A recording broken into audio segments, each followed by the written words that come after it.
Après mes petits lièvres, j'ai travaillé sur un projet avec un cheval. Et à cette époque-là, mon atelier était dans mon appartement. J'ai fabriqué le cheval à côté de mon lit. Donc, mon appartement, c'est plusieurs pièces, dont une grande pièce double où c'est ma chambre et mon atelier. Et là, cette grosse bête-là, je devais la construire. Et je l'ai faite, c'est ça, directement à côté de mon lit. Fait que vraiment, l'image, elle est stagée en ce moment, mais tous les matins que je me levais, je devais passer par-dessus la tête du cheval. Puis, ce projet-là, c'est à propos de l'histoire, dans un livre qui parle de l'histoire de la guerre entre les Comanches et les Texans, et qu'un cavalier a dû éventrer son cheval et rentrer dans la carcasse pour survivre. Moi, ça fait aussi référence à une autre histoire où, quand j'avais, je ne sais pas, moi, la mi-vingtaine, j'ai dû faire euthanasier mon chat d'enfance. Et là, une copine de l'époque m'avait dit « Vicky, reprends sur toi, c'est juste un chat, c'est pas comme un cheval. » Bon, je la trouvais vraiment bête de me dire ça. Je me disais « Qu'est-ce que tu veux dire, c'est pas un cheval? Je sais que c'est pas un cheval, c'est un chat. » Puis elle me disait que le lien qu'on peut avoir avec un animal, le plus fort, c'est celui qu'on peut avoir avec un cheval.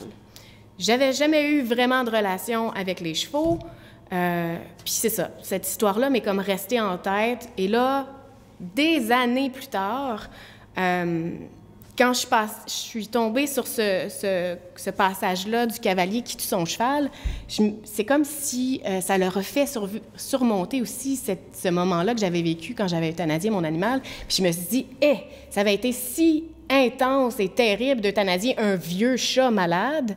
C'est quoi le poids du sacrifice de tuer son cheval si le cavalier et le cheval ne fait qu'un et que ce lien-là est si fort? Dans mon travail, bon, il y a souvent cette relation-là, être humain nature ou être humain animaux, mais je les vois aussi comme une métaphore pour des relations qu'on peut avoir avec les humains aussi.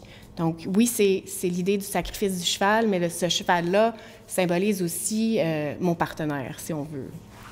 Donc il y a plusieurs strates. Et là, c'est ça. Pendant la production de tout ça, je trouvais que c'était quand même assez particulier d'avoir un gros cheval en processus, en devenir dans ma chambre. Donc, j'avais documenté aussi ces étapes-là. Ce qui a donné cette première installation-ci. Donc, on ne voit pas très bien parce que les images sont quand même sombres, là. Ici, il y a un tas de terre, une photographie d'un trou, le cheval et une corde à l'avant. Et là, pendant la performance, j'enlevais les roches du ventre du cheval pour ensuite moi-même me glisser à l'intérieur de l'animal. Le cheval, c'est un animal... on a une relation très particulière avec cet animal-là. C'est un animal noble. Donc déjà, juste de voir le cheval couché mort au sol, ça a vraiment une résonance très forte et très émotive pour à peu près tout le monde, qu'on ait ou pas de relation avec cet animal-là. Donc, ça, c'est la pièce avec laquelle j'ai eu la chance de voyager le plus. Même si c'est le plus gros animal que j'ai feutré, ça se roule comme une petite couverte, puis je mets ça dans une boîte. Et c'est une de mes pièces qui a le moins d'éléments. Donc, c'est plus facile de voyager avec cette pièce-là. Donc, la première photo, c'était à Montréal. Là, celle-ci, c'était à St. John's au Newfoundland. Et ici, une image qui me fait sourire. Donc, mes œuvres, c'est des performances souvent de longue durée. Et là, j'ai eu la chance d'avoir cette dame qui avait sa petite chaise pliante, qui m'a regardée performer et qui donnait une espèce de cue aux gens qui rentraient dans la galerie puis qui disait « Là, elle est rentrée dans le cheval, elle a fait telle affaire, puis après ça, elle va faire telle autre chose. » Puis c'est comme si elle ne se rendait pas compte que j'étais présente puis que je pouvais l'entendre. Fait que c'est ça. Fait qu'elle tenait les gens informés du déroulement de qu'est-ce qui arrivait avant puis qu'est-ce qu'elle anticipait qui était pour se produire après. Ce qui m'amène maintenant à Danse macabre. Donc, Danse macabre, La référence pour cette pièce-là, c'est une vidéo que j'ai trouvée sur YouTube. Je suis tombée par hasard sur cette vidéo-là. Là, ici, vous voyez 6 arrêts sur image de la vidéo. Richard Hiltz est un trappeur de la Nouvelle-Écosse et il se filme en train de trapper. Déjà là, je trouvais qu'il y avait c'est un geste assez étrange de combiner l'espèce de désir de se retrouver seul en plein milieu du bois, mais de vouloir garder quand même ce contact-là avec la société et de se filmer et de partager ensuite sur YouTube ces moments-là de solitude. Et une des fois, pendant qu'il était en train de chasser, le chat qui place devant lui, devant la caméra, se met à bouger et à s'étirer comme s'il reprenait vie. Et là, on voit pendant la vidéo le chasseur qui est vraiment surpris. Puis sur son expression, il est comme figé là, dans le cadre. C'est comme un mélange de terreur et d'émerveillement en même temps. Parce que, bon, on ne le voit pas tuer l'animal pendant la capture vidéo, mais on comprend qu'il vient tout juste de tuer l'animal et qu'il sait pertinemment que l'animal est censé d'être mort.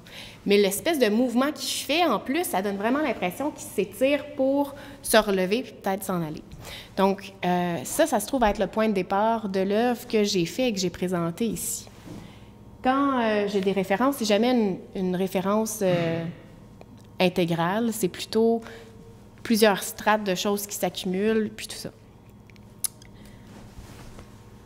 Danse macabre, le titre.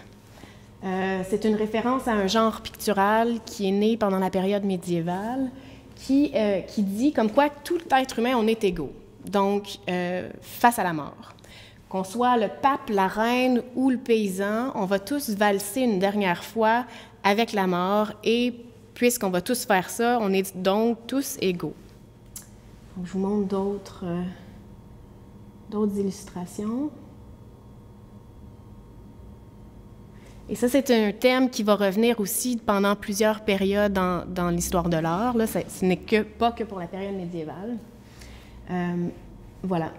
Donc moi, en disant « danse macabre » avec mon chat sauvage, je viens me positionner en disant que on est égaux aussi face au règne animal. Que même si on a conscience de notre propre mortalité, qu'on va tous mourir, dans le fond, de la même façon.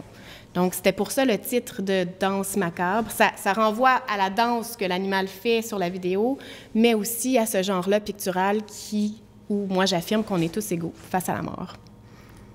C'est aussi un clin d'œil à l'œuvre « Étant donné » de Marcel Duchamp, qui a fait, lui aussi, un diorama. J'avais aussi en tête une autre interprétation, celle-ci faite de Marcel Diamant, qui est lui et son interprétation de l'œuvre Étant donné de Marcel Duchamp. Plus tard, dans mes diapos, vous allez voir que la première fois que j'ai fait cette pièce-ci, il y avait une petite cabane avec une porte et un trou, donc la référence à l'œuvre de Marcel Duchamp était encore plus présente. Donc moi, au lieu de voir un corps humain, c'est le chat couché dans l'herbe qui est en train de bouger, qui est comme mon interprétation. Et là, je vous amène en forêt, près de mon chalet. Et je ne sais pas si vous avez remarqué, mais un peu partout, il y a des signes privés qu'on retrouve dans l'installation. J'ai fait plusieurs images, puis à un certain temps, je me suis questionnée par rapport à la signification de ce signe-là. De l'étrangeté que la forêt, en bordure de mon chalet, partout, si tu veux aller dans le bois, tu n'as pas le choix de franchir l'interdit, puis de franchir ces signes-là privés. Que parfois, il y en a plus qu'un même signe sur un arbre, et on peut même retrouver certaines calligraphies, certaines syntaxes que j'ai repris, moi, pour faire mes propres signes. Mes signes, je les ai faits en plusieurs matériaux, en céramique, des aquarelles sur papier, peinture sur bois, puis c'était pour vraiment reprendre ces espèces d'accumulation-là de pancartes faites à la main, puis tous ces styles-là un peu éclectiques, puis qu'on envoie des vieilles pourrites au sol comme peintes à la main, avec d'autres qui sont plus génériques, qui ont été maintenant peut-être achetés en magasin puis qui sont cloués aux arbres. T'sais, mais il y en a tellement, c'est comme excessif. T'sais. Puis ce signe-là privé, c'est quasiment si ça nous invite plus à vouloir passer la frontière puis y aller dans le bois. Donc, cette idée-là que la nature soit privée, je trouvais que ça posait un dilemme ou une question qui était intéressante.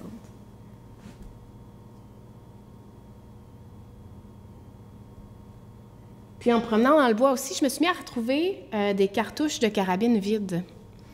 J'en retrouvais à partir du moment où on est conscient, où on découvre quelque chose, après ça, on les voit partout.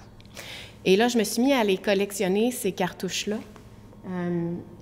Puis, je trouvais que c'était quand même intriguant comme objet. Bon, un objet qui sert à une douille pour la chasse, mais on ne sait pas si la douille a atteint la cible ou non. C'est aussi un objet qui va rester dans le paysage vraiment longtemps, qui va prendre un temps fou pour pouvoir se décomposer ou se détruire. Donc, c'est ça. Puis que ça reste comme ça, là, à traîner dans le paysage, dans la nature. Et là, c'est pour ça que j'ai fait, entre autres, toutes les cartouches qu'on retrouve dans mon installation. Petite pancarte privée et que je n'ai pas volée, que j'ai refaite pour mettre ensuite dans l'installation. Et là, je vous amène dans mon atelier pendant la production de tous mes signes privés, etc. Donc, cette espèce d'accumulation-là, d'esthétique, de calligraphie, de couleurs.